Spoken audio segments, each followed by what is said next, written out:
All right, hi, Alex. Back on an episode of the HYPEWORKS podcast with my co-founder Jake, and I'd like to have on today Ed. Let's just get the surname right. It's Reay, Ed Reay. Yeah.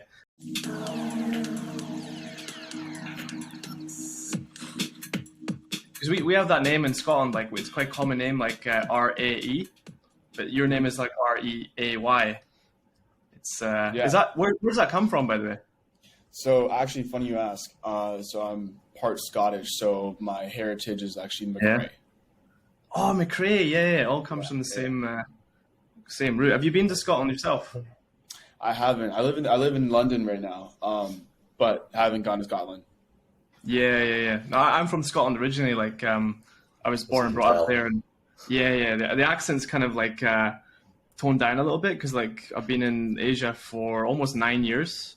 Wow. Like Hong Kong for school and then stay in Asia. And Jake likewise, how many years? 6? 4. 5? 4. Over 4, approaching 5. Yeah. So so like, you know, our background is like, you know, we've come out to Asia, and you know, we've worked in big companies in house. So I think I'm familiar because I actually subbed to your mailing list a long time ago, and like I've been kind of following your kind of marketing career online, but maybe you can give like Jake and some of the other guys like a little recap of kind of what you're doing in terms of your career and whatnot on the marketing side. I've done a lot, man. Elevator pitch, shit, dude. I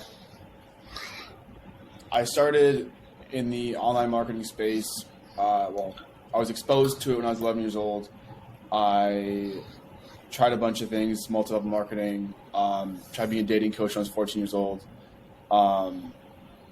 I then learned how to write and run my own Facebook ads, doing, multi-level marketing. And then I met a mentor in Vancouver, Canada, where I'm from, one day.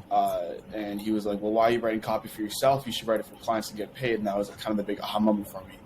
And then at the age of, I think it was like 15 or 16, I started doing direct response copywriting, and then I ended up working for that mentor for 2.5 years, 6 months but for free. I worked like 120 hours a week. Like it was a terrible environment, super toxic, manipulative, but I learned a lot, and I wouldn't nearly be where I am today without it. And in the past 3 years since I've left, I've worked with dozens of 7, 8, 9-figure brands in the online marketing space, especially in the high ticket space. My words directly have generated about $20 million in sales, and just consulting a lot more than the millions. And these days I am traveling the world with my girlfriend. We're going to Dubai for 6 weeks next weekend. Nice. And then, just working on training copywriters and consulting business owners on their marketing. Yeah, that's pretty similar to like what we're doing now, but we obviously started in-house. Why did you like? I was just gonna say like I've done copywriting before. Like my main focus was PR, still is. Like PR is kind of my thing. But why did you like pick copywriting from like all of the different aspects of marketing? Well, I always liked writing. I always liked the mental jujitsu and psychology of it. So I don't know. I became obsessed. Like once I started learning about it, I just went through a rabbit hole, and I was like, I love this. And I was like, if I can get paid to write and use psychology, I was like, this is great. Like, you know, if I wasn't going to go into copywriting, I would be either like a entertainer, like, because I'm a dancing, singing, acting. That's always been my thing. Putting on a show, cool. Thing. Or I'd be a psychologist of some sort, because I love psychology. Yeah, that's really interesting. You remind me of Ryan Holiday. You know, Ryan Holiday started with he got like mentored, and then he was like super into copywriting, and that was the kind of same trajectory. That's the guy who wrote. He's done tons. He's got this Stoic philosophy, right? This like loads of books like on Stoicism and like marketing and. It's a good. The obstacle is the way, and like ego is the way. Yeah. Okay, gotcha. He's a kind of guy I looked up to. So then, you kind of you're working on yourself now. You've got your own business. We have our own kind of like agency, like we're working on as well. Where's that at now? Like, what kind of stage are you at? Like, are you on your own, or have you got a team, or like what's the? Nope. No team. I'm a one-man show, and I intend to keep it that way. Oh, yeah. Why? What's your philosophy to the one-man team? Look, man, I hate talking numbers. I think our industry is so full of liars and assholes, and also just from a safety perspective. Agree with that. Agree. But like just working, like just me, myself, nobody else.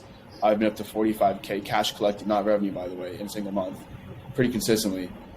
Just working 3 to 5 hours a day, between writing copy for clients, and consulting with clients as well.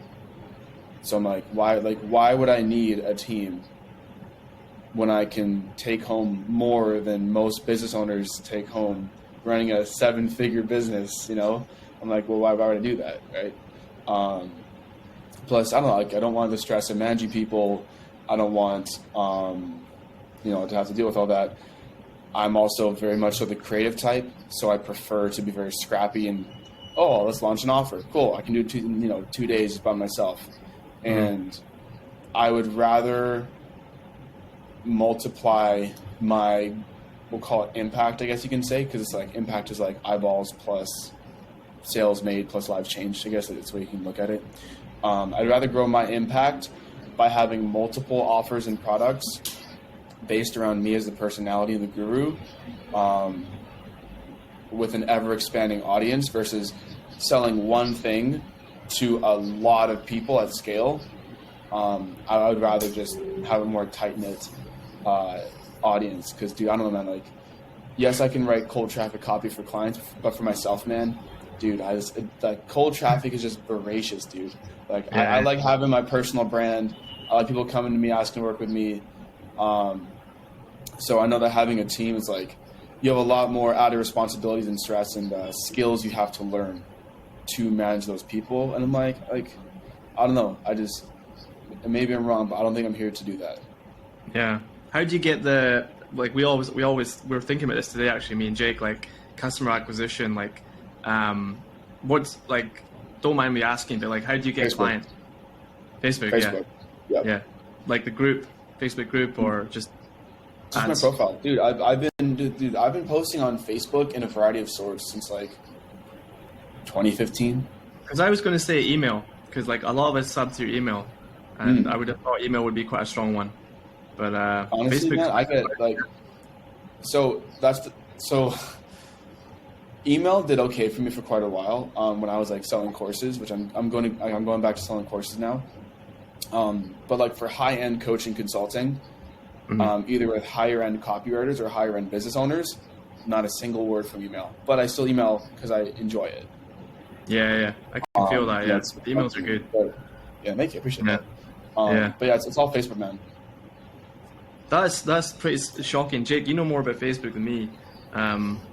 Like that's a channel. In what way? Well, I mean, we've kind of so Ed, like most of our clients are in Asia, so like we use WeChat, right? Like it's a social network, but we still think we can get more out of it in terms of like, trying to use it better. Like, is it just a case of simply posting into Facebook and then like there's no like there's no science behind it, right? It's like you just be consistent, work hard at it, and it grows. I feel like Facebook is like quite a pay-to-play channel. So are you doing like direct messaging? So Facebook, so it's not pay-to-play at all, and there is a science behind it. It's not because I teach my copywriters, like I've had my copywriting program, Lifestyle Copywriter, has the highest success rate of not just getting clients, of hitting 6 figures. Like if you're in the program, and we all use Facebook. So 2 parts to that question. You talked about posting strategy and about DMs. So I'll answer both. When you're posting, and this is a big mistake I see a lot of the newer copywriters doing, which is why I don't want to work with them as much, at least on a more coaching basis, is they will do what I call posting just to post, where it's like it'll either be some like philosophical thing that like no one cares about, or it's like, you know, like not relevant to a business owner, or they're posting about copy, but it's like no one cares about copy. Business owners care about what the copy does for them, right? So it'll be the equivalent of like, let's say, because like my girlfriend Hannah, she trains you know, fitness coaches to get clients. Before I come to work with her, a lot of them will post, you know, here's 3 tips to do a better deadlift. But no one gives a shit about doing deadlifts. They care about, they want to lose weight, right? So you have to use more marketing type posts instead of more like content how-tos. Those don't work. So the way that I see posting is it's about 2 things and 2 things only. Building a personal brand, so getting people to know, like, and trust you, and then also building authority, that you know what the hell you're talking about. That's kind of my framework. Like I'm very much in the personal brand business, and I believe in that. And the other thing about posting too is it is a science, because if you just post to post, you know, you'll get a whole lot of crickets and no one reaches out to you. But if you're posting about like, hey, look, you know, dude, okay, this was shocking to me. I posted the other, maybe like a couple months ago, I literally posted a photo of a Sunday roast that I was having. I typed like, first time having a Sunday roast. It's official. I'm British now. Like 90 likes, 30 comments, like 3 shares or something. And I was like, what? But that's like personal brand. It's very like, you know, it's my voice. Right? It's tongue in cheek. And then, but what I think a lot of people fall into the trap of is they only do personal brand things where they only talk about themselves, and there's no like relatability there. It's just, okay, you're just a talking head. Did you hear about the girl who had like 2.7 million followers and couldn't even sell 36 t-shirts? This happened like 2 days ago. I believe it. I haven't heard of it, but I 100% believe it. Is she just like a random TikToker like type girl? Yeah, it was Instagram. Yeah. It wasn't even TikTok. It's Instagram. Oh, I see. Jesus. So there's the like, you know, me part of it, and people go into that, and then there's also the like copywriters or people who only post about the thing that they're, you know, talking about or selling, but not what that actually does for the audience. It's like, you know, this table is made of leather or, you know, wood, and it's, you know, this dimensions. But it's like, okay, but you can set your coffee on it. You can have intimate conversations over it. You know, like the kings of ancient England were like, you know, they would have wars and debates over these tables. You know, like that's so much more interesting, right? So I think a good mix of those two is very important. And you also mentioned the DM strategy. So DM, I'm a huge fan of building a network and offering value in advance. Because I think a lot of times, like you guys know, people just hit the DMs. Hey, I hope you wouldn't be offended if I, you know, offer you, you know, I'll triple your closing rate guaranteed, or you pay no money. And it's like, what? Like, dude, we just like, I don't know who you are. So with the DMs, I always go with building a relationship. I never go for the sale. I mean, that's why it's like, honestly, I don't really do outbound DMs these days much. Most people come to me just because of how I built up the personal brand, but I still do sometimes. It's really about building goodwill and value and just like being just chill with somebody. Like, I remember like I messaged this one dude a while ago who like I kind of wanted as a client, but I just thought he was cool. We just started talking shit, like, and we got on the phone for an hour and just connected. And then at one point he's like, actually, dude, I really like you. Like, I'll pay you, you know, 5 figures plus to do a small copywriting project for you. And I was like, yeah, okay, let's do it. You know? But I think everyone's like so short-sighted that they want to make it pitch. But it's like, that's like, I think the highest ROI activities are often the ones that don't have a direct ROI. Do you use CRM or in terms of managing, you just do it like from your head?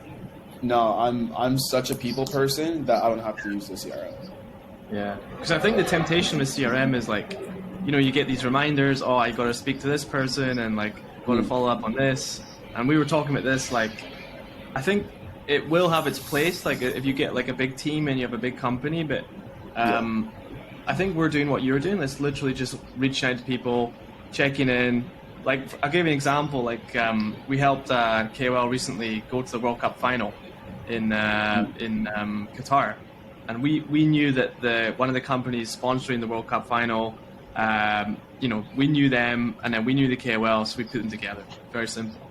And we don't do business like right now with this company, but as you say, like it's building the rapport, right? Building the network for the future. Yeah. I have a question, Ed, because it's relevant.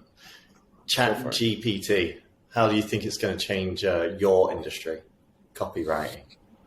So it's funny, man, because like out the gate, a lot of copywriters are like running around with like, their hair on fire, like, it's going to replace us. But like 99% of people they don't even know how to use it, and two, its capabilities are quite limited. I've played around with it myself quite a bit, and I'm like, it's very good at speaking factually, but the problem is, it is not, at least as it currently stands. This could definitely change in like 1, 2, 3 years, who knows? But as it currently stands of today, 2023, January 2023, nothing's really changed. Like, you can write copy a bit faster, but the thing is, you have to be good at writing copy to know how to use it. Like, and not just good at writing copy, because I think most people who write copy, they think in terms of templates and tactics. And then so they try and go to ChatGPT and it's like, write me a sales letter on, selling coffee mugs to grandmas. And it's going to be like some really, really bad thing. So most people, like, ChatGPT won't do much for the short-term future, I don't think. But longer term, as it's able to understand more of what marketers are looking for, it has massive implications in terms of definitely overturning a lot of copywriters, where you can just do the prompt I said, which is like what's the niche, what's the voice, what's the audience, what's the offer, what's the product, what are the main objections, and then you'll put in these prompts or this information, and then it will write you a whole sales letter. And I'm also sure that they're going to have something where you can submit a bunch of sales letters, a bunch of copy from, let's say, like a guru or a business or product, and then it uses machine learning to create the replicate the voice, replicate the offer style, replicate how this person speaks to the audience, and then he says, hey, I want a 3,000 word essay, sales letter on selling, lose weight AirPods. products. Yeah, sure, AirPods, right? And then it will just spit it out for you right away. So I think that's a very, very near and real reality, but I don't think it's going to be coming soon. Yeah, I think marketers tend to get caught up with tools, right? Like as soon as a new tool comes out, like CRM or like ChatGPT, everyone's just, this is like the best thing, and like it comes back to fundamentals, right? Like, do you know what you're doing in the business? Do you know marketing? So it's actually very funny, because what I've seen is there's some big players who are diving deep into AI, and they've been like doing this before it was sexy, or now that it is sexy, like they're into it. And these are guys who've stuck with the same vision for like 3-5 years. So I'm like, okay, cool. So these guys are legit. They're gonna actually go into it. And then there's the people who are teaching how to do crypto, who are now teaching how to do AI copywriting. And it's like, come on, man. Like, yeah. So for you, like in terms of strategy, like going forward, like, because we were doing our 2023 strategy at New Year there. You think like it's fundamentals. You think the strategy should really be every year should be the same, like incremental, grow the network, double down on the fundamentals, like try and ignore the shiny new toy, or do you think you need to be quite open in business, like to new opportunities and like different tactics and tools and stuff like that? I think, especially because our industry moves so fast, it is important to keep an eye on industry trends and what people are thinking about these days and talking about, so you can adjust in your marketing. But yeah, I 100% believe that you got to really just have the unsexy basics that work.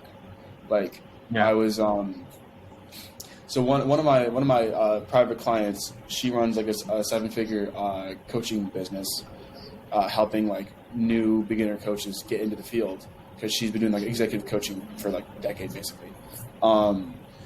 And her sales team was just dropping the ball. Like they just weren't really producing anything. And I was like, okay, from now on, non-negotiable, 50 outbound dials per day per sales rep. All of a sudden, oh my God, we're like getting like 11 sales in one day versus like two or three in a week. Because you're just doing the fundamentals, the basic stuff that no one else wants to do. Yeah.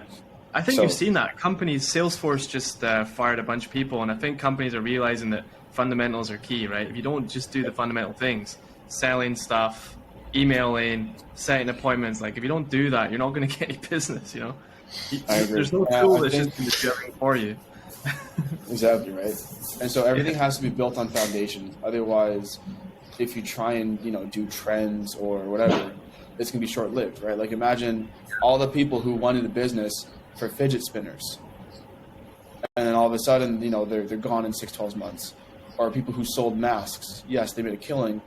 Facebook banned you immediately for trying to sell masks. You know what I'm saying? Like hopping on these trends as a secondary or like as a bolt-on to what you've already got is really, really good. It's helpful. It's good to tap into trends. I see Jake's loving this. Queuing the questions. No, because to be honest, I've been helping a small business very close by where I live here in Bangkok. And I'm helping them for free, effectively. I give up a few of my hours on the weekend. And, I'm not going to say any names, but they're struggling. They're having a little bit of a struggle. And I see myself as a bit of a consultant. And the owner of this business is quite young, 21. And I believe there's a lot of potential. I see potential where he cannot see potential in his own business. But he's a big Andrew Tate fan. And he's going on about being a hustler. And I turned to him and I said, we're not hustlers, we're businessmen. And he went, what's the difference? And my conceptualization was a businessman is building long-term and thinking into the future, whereas a hustler is trying to get money quickly and take it while they can. So I'd rather be honest and play the long game than play the short-term game and, live a fast life with high risk. I mean, not to go on to the AT topic, but it's a high-risk life, isn't it? Yep, 100%. It's so funny, man. Like, and this is something that you see in the the game a lot of business. People who think in terms of how can I make money today or how can I make money this week, but then there's people who are thinking like, okay, well, how can we make money in a year from now, in 3 years, 5 years, 10, and then that's past that is beyond me. Like 5 years, 10 years, 20 years, 30 years. That's like empire shit. You know what I'm saying? Like, the longer your time horizon that you can, see things in the future, like the more successful you're going to become. How long has your empire been going at? Yeah, I was just going to say. As in like what's my time horizon? Yeah, time horizon, yeah. When you started and like where you see it kind of going, like do you want to sell one day, like sell a business or self-employed? So, yeah, man. So time horizon for me, I mean, look, I've been doing this for 7 years now. I'm 22.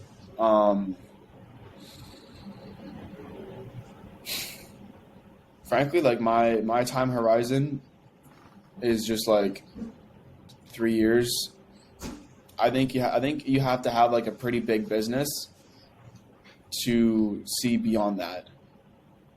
Like you have to have like like I was watching another podcast and like they were debating like owning an agency versus owning a SaaS, like a software product with recurring revenue. And one of the guys was like, oh, I would rather have the SaaS because I can go to sleep at night and it makes money.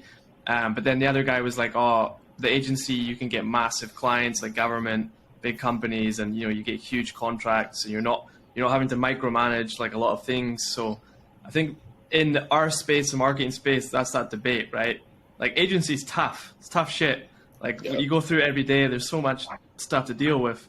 But building a software product or any kind of product is like another ball game, right? Like you're constantly having to refine it and fix bugs and all this kind of stuff.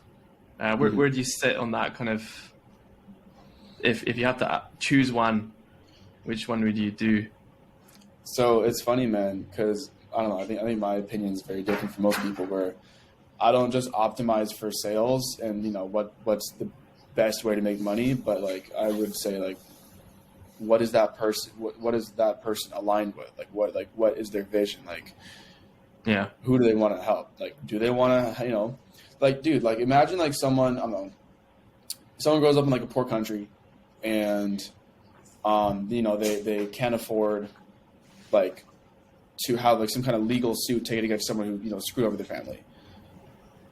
And then they can just start up a SaaS business as like a super, super cheap way to provide legal for people in third world countries, you know, or you can have like, you know, or you can feed, you know, use like the agency to feed the guys who screwed them over in the first place. You know what I'm saying? Like, Yeah. as an example. So it is from a pure business standpoint, let's say like, you know, alignment, vision, mission aside, it depends on the goals, man. Depends on the goals. Yeah. If somebody wants to, I don't know, like just build a recurring business and just really wants to be product focused, then definitely do, you know, SaaS. But if somebody wants to, I don't know, be more like a deal maker, then definitely I would say agency. It all comes down to like strengths and just personality and what people enjoy. And I think that's like lost a lot in our industry because people are so focused on like what's the quickest way to make a buck. Yeah. Like no one stops and thinks, is this actually what I want to be doing with my life? Yeah, totally. No, and another company we kind of reference a lot is 37 Signals. I don't know if you kind of read much about those guys, but they started with the agency and now they do SaaS. But I think the agency thing is kind of, it's just not as glamorous, right? People think agencies like, you know, like there's a meme where there's like fruit pickers like throwing fruit into a truck, right, in the field. Like that was the agency meme, you know. It's just like you're constantly, you know, it's just an endless grind, right? But if you look at some of the biggest companies in the world, like Accenture, like EY, they're all agencies, like in effect, right, consulting, and they're massive. So I think there's no right or wrong. That's my opinion on it. I think Ed's nailed it there. It's really where are your strengths, what you're into, what do you want in your life? You know, I think Ed has a lifestyle business, so you know, it's designed around what Ed likes. Ed, what do you like? What do you like? Dude, I love trying new food, man. I will like, you know, we'll go out, we'll find some cool places to go. You know, like I'll wake up, I'll work for a few hours, maybe, you know, write some copy for myself, and then just, you know, go out for lunch. There's like a Hong Kong cafe here in London that's like pretty rare, so you know we can go there soon. You know, go to Nobu.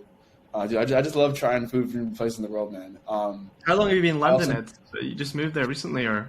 I've been here for about 2 years now. Oh, 2 years. So yeah, cool. Yeah, and then we're moving to Dubai in August. I was in Dubai last month for the F1. It's really popping. Like it's unbelievable right now. Crazy, yeah. It's I think it's the place to be. We've talked about this before, me and Jake, on another podcast episode, but it seems to be like great positive energy.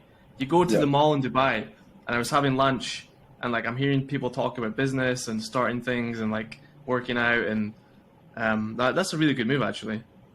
Thank you. Yeah. Also looking forward to the sun, man. But like, no, man, like I love, you know, wake up in the morning and not having to think about calls I'm doing. You know, spend time with my girlfriend. She got 2 cute little cats I just spend time with. Like, you know, I just picked up boxing. So that's been really rewarding and fulfilling. How have you enjoyed the UK? Like, Jake just got back from the UK. I did, yeah. Man, Have you been outside of London? No. There you go. We can say London. I lived in London for more than a few years, and it's a very special place. But it's not like where I'm from. Put it that way. I believe that. Do you think London's better or worse? I think it depends what you're into, to be honest. You know, I In quite like. your opinion, your professional opinion, because you've been in both. I mean, again, it's stage of life, lifestyle design. Look, if I was 45 and was raising 2 kids, I'd live in York. There you go. If, you know, it's growth period and I had clients in Europe and not in Asia, then I would probably consider living in London. It is a special place, you know, it's happening. There's a lot happening in London. It does have a vibe. Very different probably from Dubai, but it is it's a cool place. That's all I can say. I lived in the north of London, though. Few famous people that came from there, mostly rappers, drill artists. But apart from that, like Manchester or what? Like... No. I'm saying in the north of London. Oh, okay. Gotcha. A few of those. But no, I come from the northeast of the country, near York. I mean, like I said, like I've been wanting to go to Scotland. Actually, so you're just saying that because I'm here, man. Well, no. It's blood. It's in my blood, dude. The whiskey's in the Scotch is my blood, man. But so one of my clients, her husband is a huge like sword fanatic, and he like wears kilts all the time too because he's Scottish. Yeah, and so they have like swords in their house. And so in May in Scotland, they're gonna get professionally trained on sword fighting, and they invited me to go. And I was like, oh shit, okay. Yeah. It's like probably like a summer's game that they call like summer games where they all fight and throw stuff and all that kind of stuff. Yeah, probably. Yeah. Is that what you were into, Alex? I've got some friends that do that. As you know, I've got some friends that do that. Stoltmans. Yeah. That do that. Yeah. I used to live with a guy that's the world's strongest man. And you know the big stones? They throw the stones. Like, they carry the stones. Mental. No, that's insane. Do you think, going back to the stuff you like, do you think, like, do you think going to the gym and stuff, like, do you think that's, like, of course people say, like, you should work out, but you need to have that balance, right? You need to work out, you need to run, you need to spend time with your girlfriend or whatever. Like, you need to have balance in business. Otherwise, you're just going to burn out. Yeah, and this is actually an issue that I ran into for the past few years, actually past like 6 years, where I just went so hard on business. I was working like the past 6 or so years. It was just like, even when I was in high school, man, it was like, I would think about like, I would do work during class. I would work super, super hard, and I would like have a superiority complex. I wouldn't talk to like my friends anymore. Like I lost all my friends pretty much except for a few. Yeah. And I like didn't go out and see people. I just sat at my computer and I worked in gym. And so I think like a lot of people, especially in our industry and entrepreneurs, they will say that gym is their like balance, but it's really not, because you're still really exerting yourself and really doing, something quite physical. I think a lot of people should also have some sort of passion or hobby that's not working out. I to be honest with you, I think working out is great. I think you can enjoy it, but I don't consider that like a passion unless you're doing like powerlifting or like bodybuilding like competitively. I think like marathon running. Go like pick up surfing. I don't know, like go build igloos like competitively, like for fun. Like I'm gonna have to step in a second here because I'm a big fan of running, and Ed, I'm gonna make a recommendation. Set yourself the challenge within the next 8 years of your life, we'll say. Run a marathon. I swear, it'll change your life. I promise. It's like meditation more than exercise. I believe that.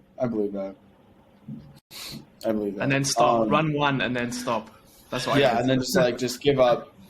And then I just take my legs off. All right, guys, here's my legs. I'm done. I'm just not gonna walk anymore after this. I'm done. But it's a good point, actually. You do need to set these big challenges. Like, I think like it doesn't have to be a marathon, but like I think once a year you need to do something like a challenge, a big one. Yeah. Something that's gonna take you out of your comfort zone, make you fucking scared. What's yours? What are you doing? Don't Yeah, go Alex, there. what are you doing? I'm moving to on his soapbox over there, telling us what we should do. Alex, what are you doing? Mate. I'm moving to a new country this year. I don't know which one. I mean, you already moved to Asia, man. Come on.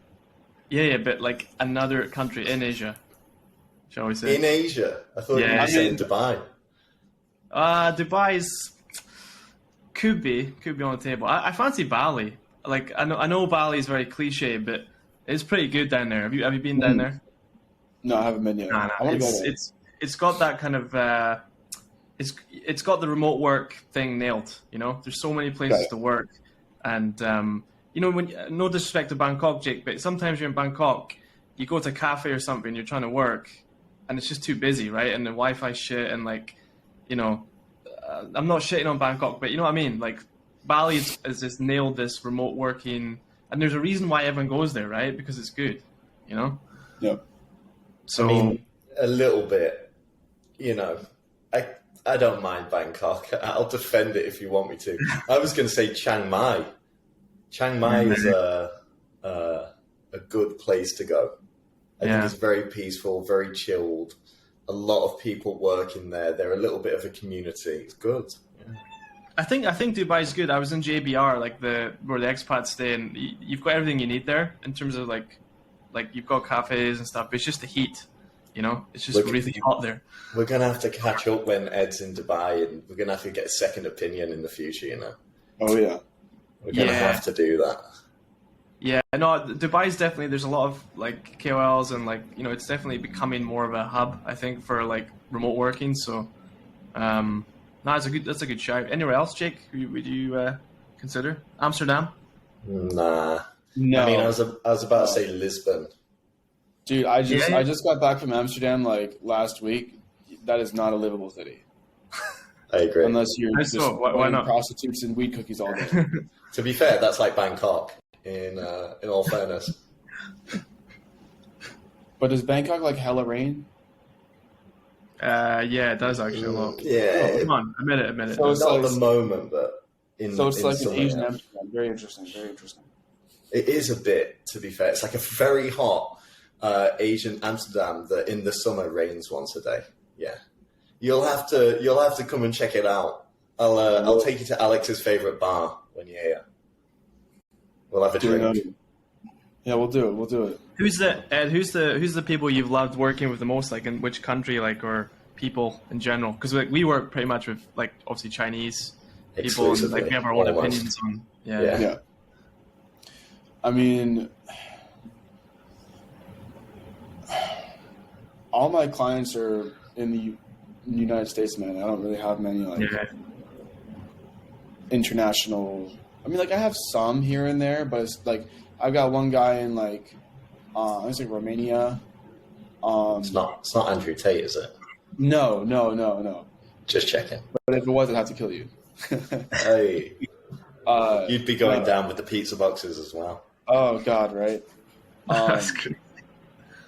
I don't know, man. I think like I haven't like actually some Europeans I've been business with, but it's really been mostly Americans. Yeah, Can't imagine.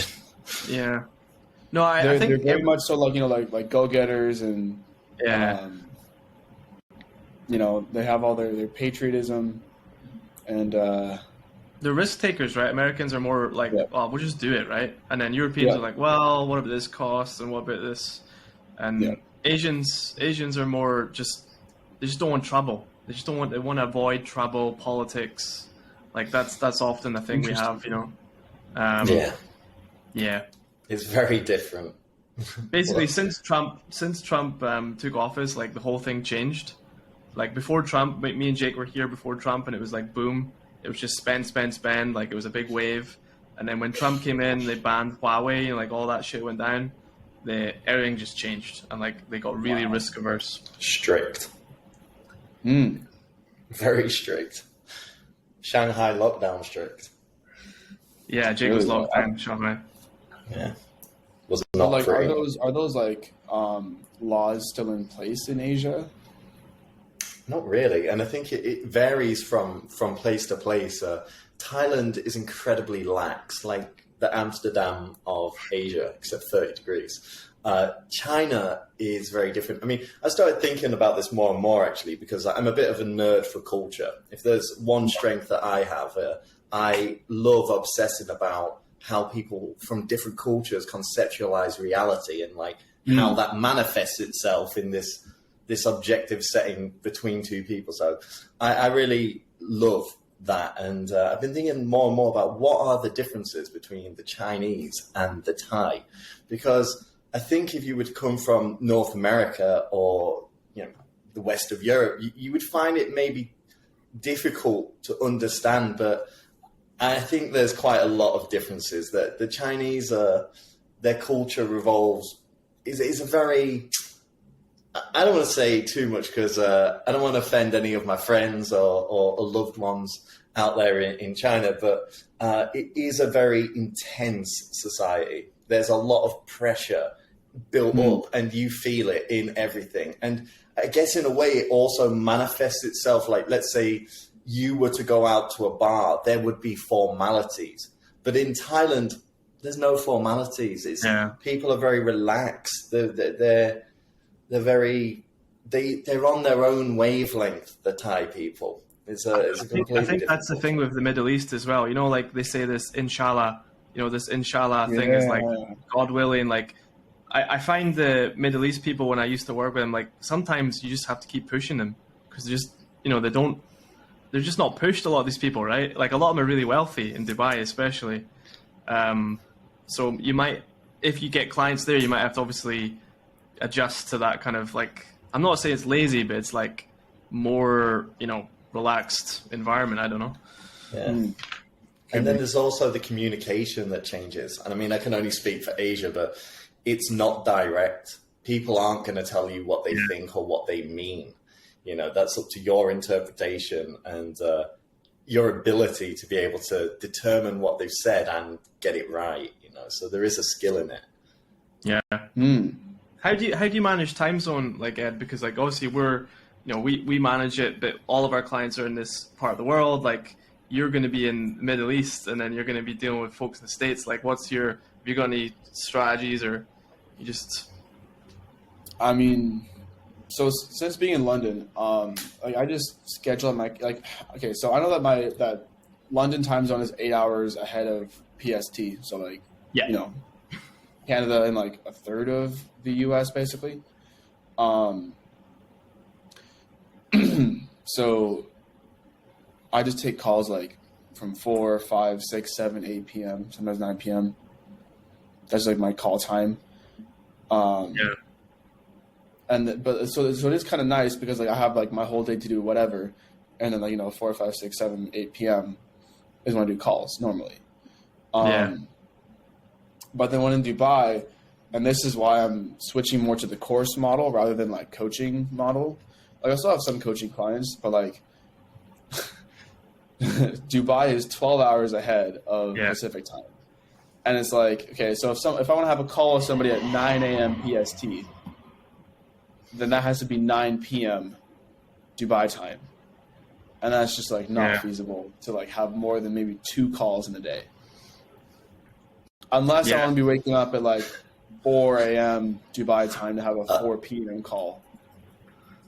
Yeah. I'm kind of laughing because it's like 9 p.m. where Alex is right now. Yeah, I can do calls till 10 o'clock at night, and then the brain just starts. After that, it's like, dude. Dude, I've and so this is why like it's like the lifestyle business, man, because like, a lot of people are like, oh, Ed, you should scale your lifestyle copywriter business program, and you should do all these sales calls and do cold traffic. And do like 8 calls a day. But I'm like, if I'm 12 hours ahead, I'm not doing calls till 4 in the morning. Like what a joke. So it's like, I would rather have a business model where it's like, it's ultra, like quite high ticket to work with business owners directly and coach them on their marketing, or just sell courses to copywriters. The courses, they'll require more, like, it'll be obviously a bigger marketing push, right? It won't specifically be your own network. It'll be a broader, like, audience, right? Marketing audience. It's still my own audience. It's still your own audience, yeah. I mean, you can scale off that audience quite well if you get a lot of conversions as well. So yeah. So like my kind of game plan right now is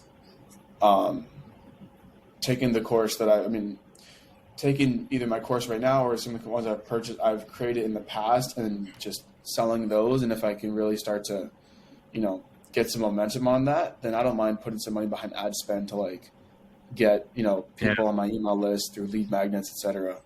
I was going to ask one thing, the Lad Bible article. We were doing some research.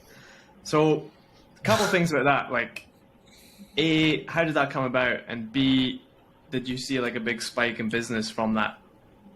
No. Not at all. So that came about because my girlfriend Hannah, she has a TikTok where she does like women's mindset coaching, and like she talks about our relationship a lot. And so I guess somebody like an independent journalist reached out to her asking about our relationship, wanted to interview her to to publish it. And she was like, cool. And I was like, I don't trust these fuckers, no way. And then we did the interview, and was that Lad Bible? Was that Lad Bible, by the way, or was that? No, it was a completely freelance independent company, which I assume gets paid commission for and we'll get to that in a second. So the article that she read back to us after it had been, after it was written, we were like, okay, this is good. We can publish that. It's a very empowering piece on, why women should be okay with guys providing, and why guys should, try and provide more for the girls that they want to date, right? And then that journalism company, I guess, freelance, they sold that to the UK tabloids, the Mirror, if you guys are familiar with that. Without telling you, right? They just did it. No, they just did it. Jesus. And then it got published, and they completely fabricated the headline, which was like, I expect my boyfriend to pay for everything. Yeah. I'm an investment, and I should be spoiled. Yeah. Hannah, like my girlfriend would never say something like that. Yeah. That's And so bad. like they completely spun the entire, like they made up a fake headline, which is total bullshit. And they completely like twisted everything we said in the article to make me look like a fucking idiot, like I'm some rich idiot, and she's like a lazy, gold digging bimbo. And it's like, I mean, okay. like, this is the British media, right? Like, it's always been, I'm not sure you've like read about Diana and like all the hacking scandals, and like it's been that way for a long, long time. I just don't think you can trust. I think it's the US media as well. You just can't trust the media now. You can't trust any media, dude. I think they've just lost any kind of credibility. Well, for people who could think, but like, dude, that article got shared. Like that article got viewed at least 50, 60 million times. Like, I mean, like, it got shared on Puberty, on Lad Bible.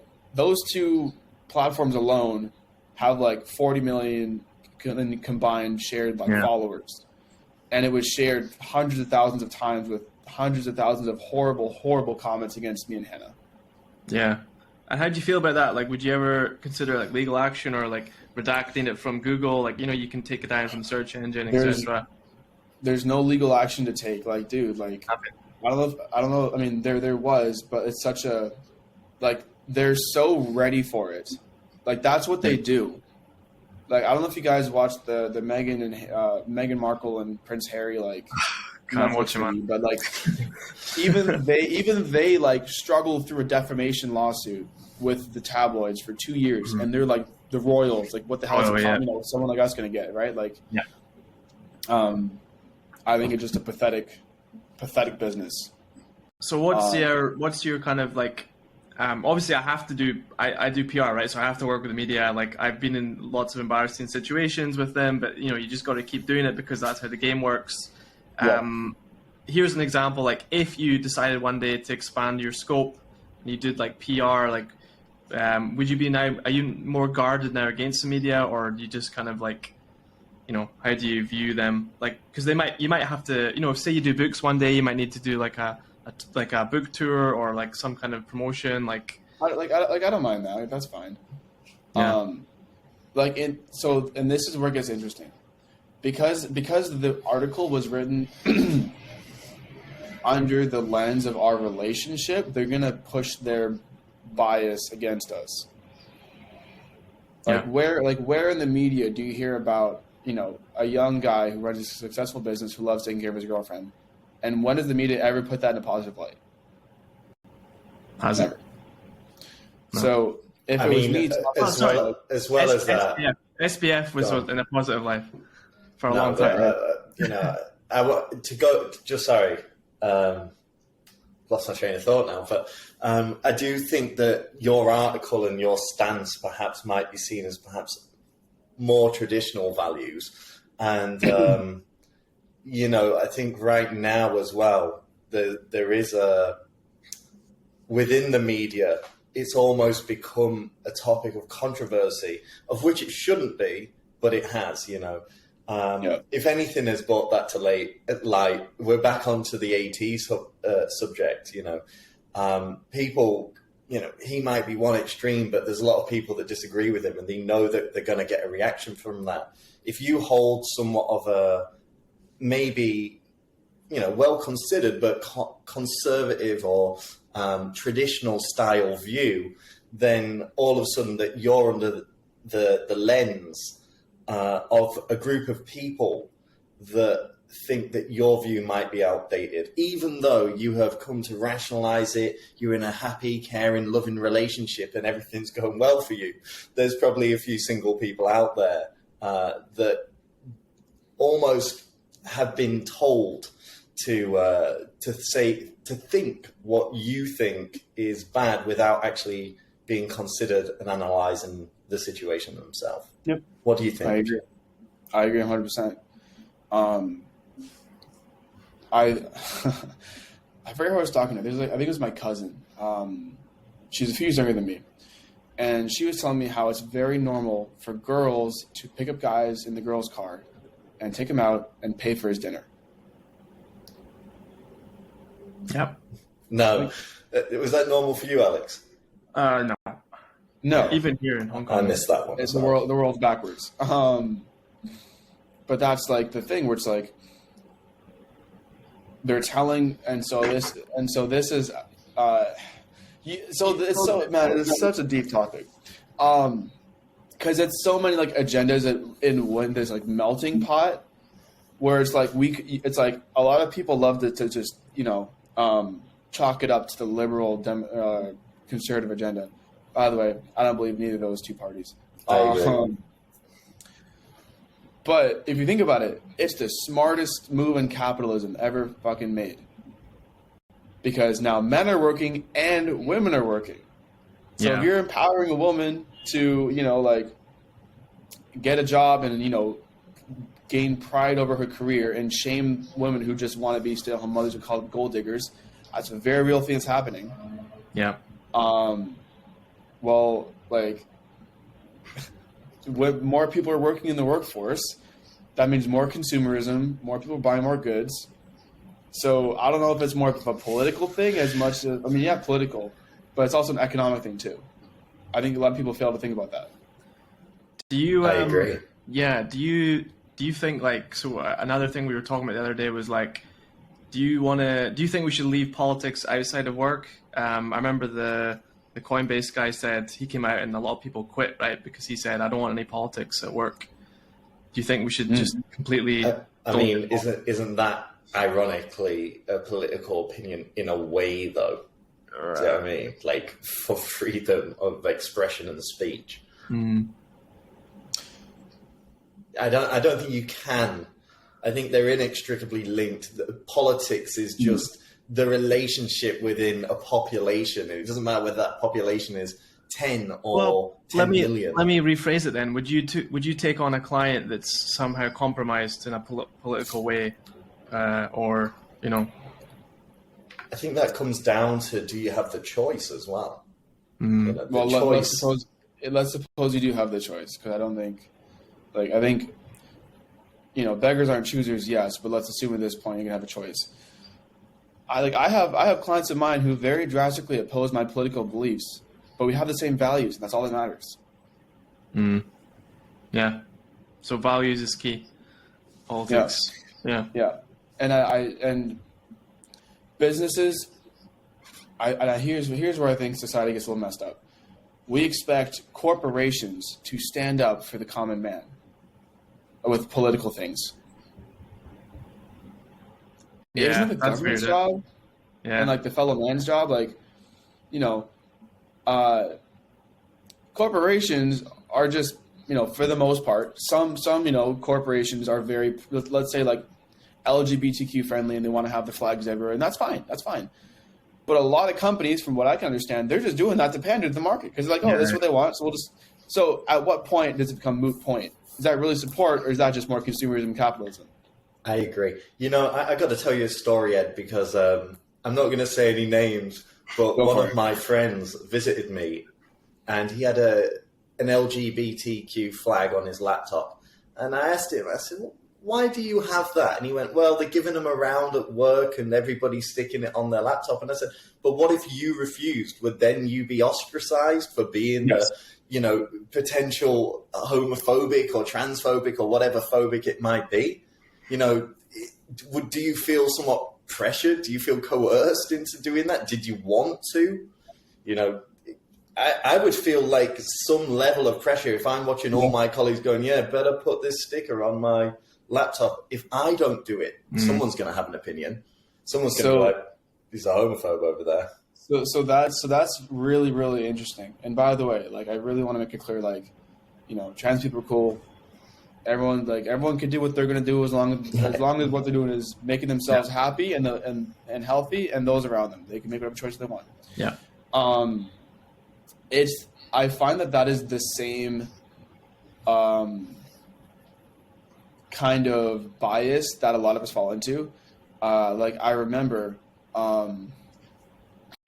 there was this one meme that was like really big during the pandemic, where it's like this mask. So it was like two people facing each other, both with thought bubbles, both wearing like the COVID mask, and both are like what a sheep. I can't believe they're wearing a mask. Yeah. Like what, but they're both thinking it, but doing it because everyone else is doing it.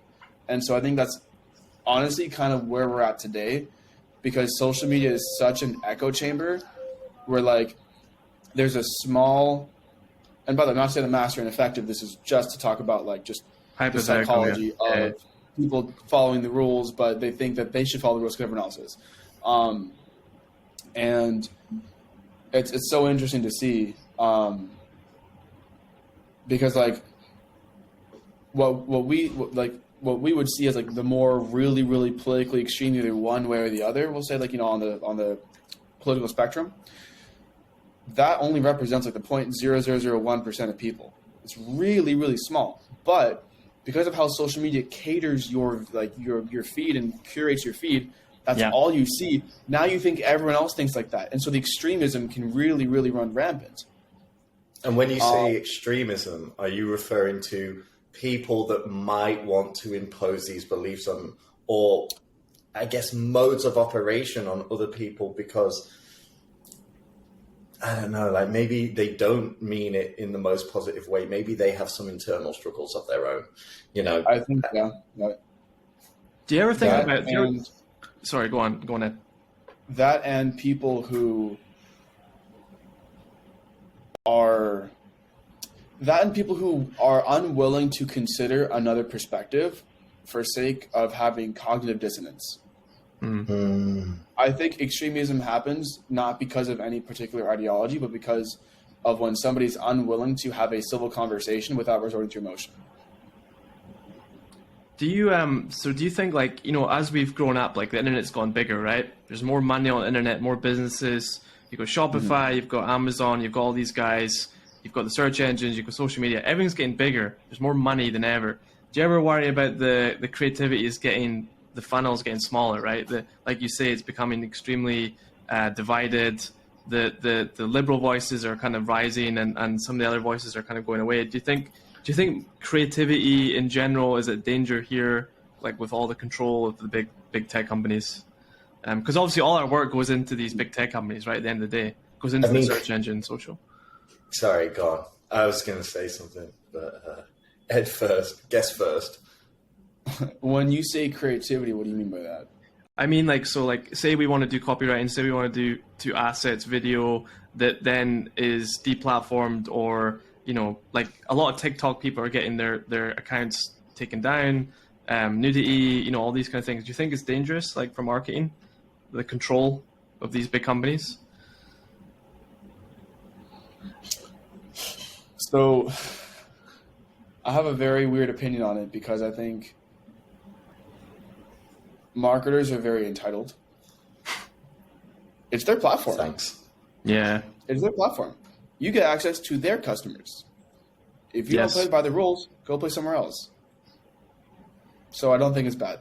But do you not think, like, you know, for example, Google, they have such dominance, like in pretty much every search market. There's no other platform, right? Like Bing, you know, no one's really going to use Bing. Or do you mean like take your marketing budget out of search and put it somewhere else? Yeah. Yeah. I don't Like, think you can. What the problem is the free market. You know, like if you don't like it, you can go to Taboola. You can go do native ads. You can go do direct mail. You can go like, I don't know. You can go advertise in magazines. So like, there's so many different options, and I think marketers are limited to thinking that they can only market online. I think the issue for me would be that if you do look as a population, let's view it in one chart like a bell-shaped curve. You've got the average in the middle, and you've got the extremities at either end. You know, if Facebook, Google play in the digital mainstream, okay, and these are the public squares of interaction. I mean, Twitter is nowhere near the size of Google or Facebook. Let's get that straight. And people go, oh, Elon Musk has bought Twitter. It's a drop in the ocean. You know, it's a drop in the ocean. TikTok is bigger than Twitter. So, you know, the impact of Elon Musk, fair play to him. He wants to turn it probably more into an application, probably based off something like WeChat. Good luck.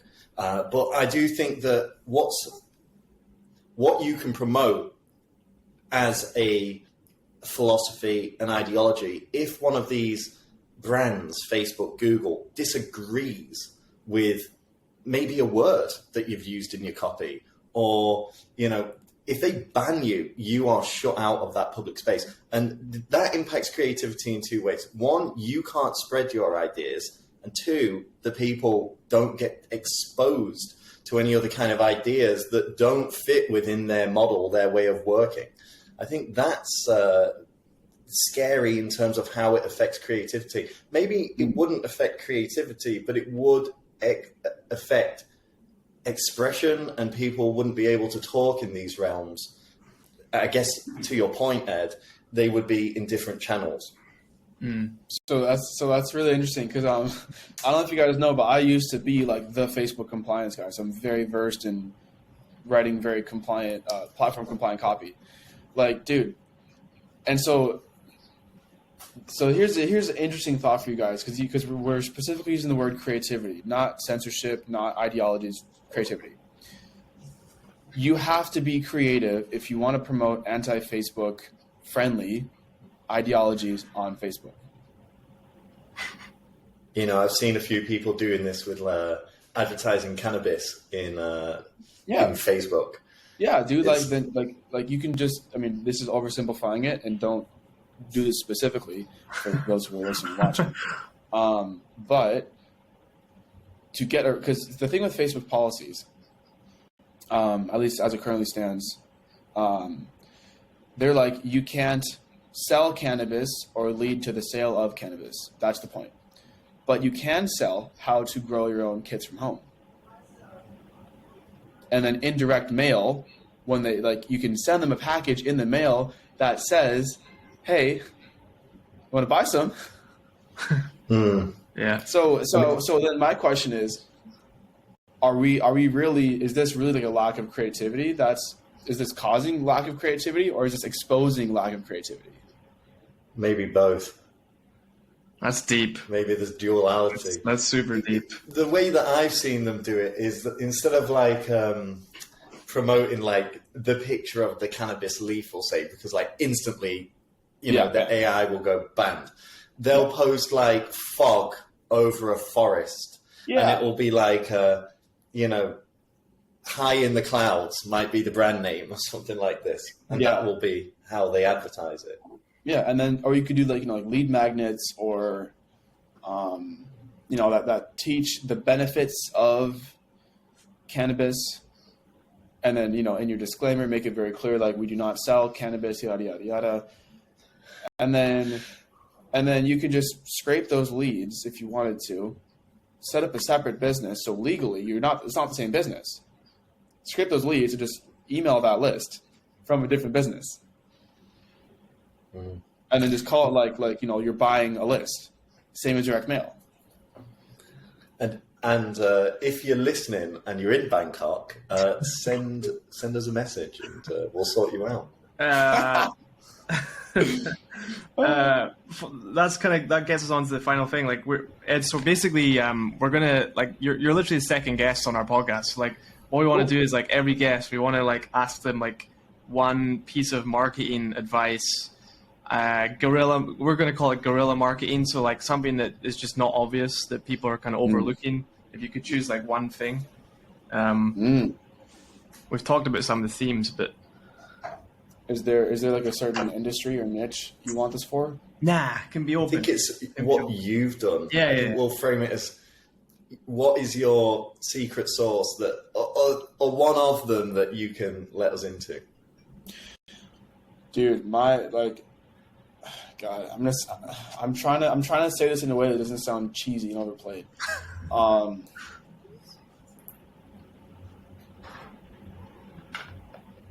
Suspense. We'll edit the drum roll. Okay. The first thing that comes to mind for me is literally building your personal brand.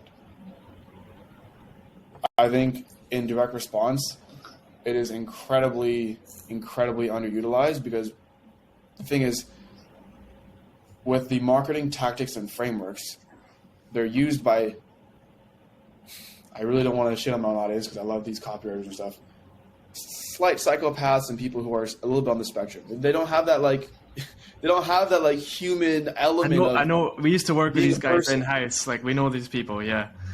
I love them to death. No problem with them at all. But that's the reality. Is they need textbook frameworks on how to connect with people, how to build rapport. Yeah. How to be someone that that someone wants to look up to and respect. And I think building your personal brand, whether it's you have an e-commerce business and you are the face and you're talking about maybe political issues that you really believe in, or social issues you really believe in, or even just maybe just showing a fun photo of you and your dog. And this is what I'll say. People try to focus too hard on marketing the benefits and outcomes and not enough time focusing on marketing their own values as a human being. I heard this great story.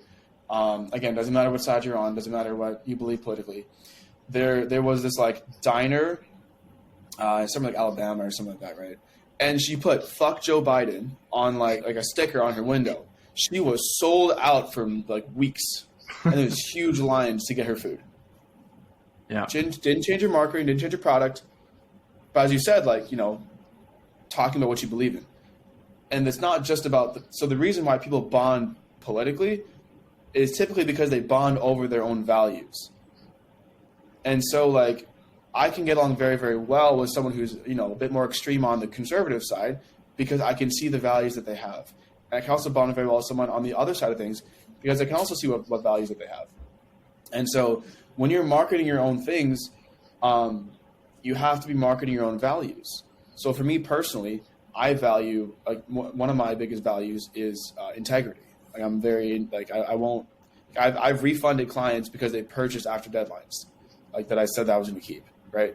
I'm huge on, connection. I love to connect with people. It's a huge value of mine. Also expression. I'm very expressive. I like to express my ideas. And so for those listening, if you want a little fun exercise, make a list of your 3 to 5 core values, just as for who you are as a human being. Yeah. And then ask yourself every day, am I living by these? Does my business live by these? And I think it becomes very, very easy to make decisions in your life too, and in your marketing, when you know what your core values are. So on the marketing front, you can take some stories that portray those values. So let's say you're a very, very faith-driven man. You know Jesus is your guy, right? Or Buddha, Allah, or whatever, right? And instead of saying, "Oh, I love God, I love God, I love God," you know, like everyone's be like, "Okay, cool, man, we get it, yeah." But instead of saying like, you know, I'm so grateful for Jesus for, you know, making my family this, you know, like this, like even though I've been through hard times, I believe that everything will work out, you know. And then that's how you bond with people, by telling stories that show your values instead of just telling your values. Because I think especially in our industry, we live in a world of tell, not show, when really you should be showing your values, telling your personal stories that show the values of you as a human being. And people will buy, not because of what you do, not because of the outcome, but because of who you are. Yeah, man, that was really well said. Yeah, totally. Thank you. Awesome. Yeah, thanks for coming on. Second ever guest. We want to get you back on again because that was really good. Maybe when you go to Dubai, we can. We need that second opinion. Yeah. I've only got yours, Alex. I need a second. No. What, dude? Yeah, touch base. I've been to Dubai. So I went. I stayed there for 2.5 months. I've got residency there too. Fair enough. We'll do it in the summer when it's freaking hot outside. You need to stay inside all the time. Oh God, no, we're not doing it in the summer, dude. Definitely not. We'll do it like early October or something, or like September. All right, cool. Let's wrap it. Thanks, guys. Thank you. Cheers. See you next one.